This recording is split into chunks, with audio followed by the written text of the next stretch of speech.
প্ৰথমৰ পৰা কৈছোঁ প্ৰকৃতিক প্ৰত্যাহ্বান জনাই আজিলৈকে কোনো সফল হ'ব পৰা নাই। নামনি সোৱণশিৰি জলবিদ্যুৎ প্ৰকল্প নিৰ্মাণ সংস্থা NHPC কেতিয়াও সফল হ'ব নোৱাৰে।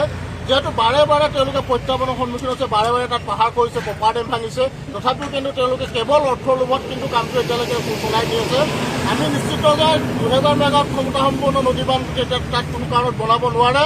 আৰু এটা আমি শেহতীয়াকৈ জানিব পাৰিছোঁ নামনি সোৱণশিৰি জলবিদ্যুৎ প্ৰকল্প নিৰ্মাণ সংস্থা NHPCও কিন্তু তাত মেগাৱাটটো কমোৱাৰ এক পৰিকল্পনা তেওঁলোকে হাতত লৈছে।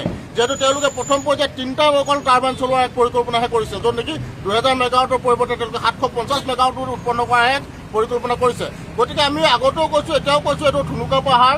গতিকে তাত প্ৰকৃতিক প্ৰত্যাহ্বান জনাই কোনোদিন নামনি সোৱণশিৰি জলবিদ্যুৎ প্ৰকল্প সম্পূৰ্ণ হ'ব এইটো আমি বিশ্বাস নকৰোঁ। গতিকে ই নিশ্চিতভাৱে এদিন প্ৰকৃতিৰ ৰোষত পৰি পেলাই নিশেষ হ'ব।